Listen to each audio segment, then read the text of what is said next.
আজকে আমি কলেজে গিয়েছিলাম কিন্তু 1 টাকাও নিয়ে যাইনি, 5 টাকা ছিল, সেটাতে চিপস কিনে নিয়েছি।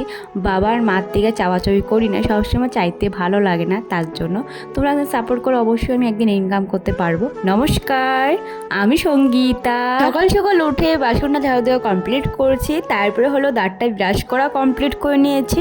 আজকে হলো বৃহস্পতিবার, তার জন্য সুন্দর করে এখানে ঘরটা মুছে নিয়েছি। আজকে খুব সকাল সকাল ঘর মোছা কমপ্লিট হয়ে গেছে। রান্নাঘরে এসে দেখি আমার মা রুটি বানিয়ে বাটারটা লাগাচ্ছে। এখানে মা বানিয়েছে সয়াবিনের তরকারি। মার রান্না কমপ্লিট করার পরেই আমি গিয়েছিলাম স্নান করে এসে ঠাকুর দেওয়া কমপ্লিট করছি। আজকে বৃহস্পতিবার, তার জন্য সকাল সকাল দিয়ে দিয়েছি। তারপরে খাওয়া দাওয়া করার পরে কলেজে চলে এসে পড়েছি। আমাদের কলেজটা কি সুন্দর না, দেখতেই পারছো।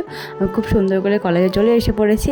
এই যে আমি কলেজে আসার পরে রুমে ঢুকে গিয়েছি। এখানে আজকে ক্লাস হবে, তার এই যে ক্লাসরুমটা কিন্তু সুন্দর। তারপরে বান্ধবীরা চলে এসে পড়েছে একজন একজন করে। তারপরে ক্লাস অফ টাইম ছিল, আমরা খেতে গিয়েছিলাম, চিপস খেতে গিয়েছিলাম। আর আমি ভিডিও করছি দেখি আর বান্ধবীটা মুখটা ঘুরিয়ে দিয়েছে, কেন ভিডিওটা পছন্দ করে না, তার জন্য। অবশ্যই তোমরা একদিন সাপোর্ট করবে, তারপর ওদেরকে আমি বলবো যে ভিডিও করা কত ভালো, খারাপ জিনিস না। তুমি অবশ্যই কমেন্ট করে জানাবে তা ভিডিও করা ভালো না খারাপ। আমার তো ভালো লাগে ভিডিও করতে।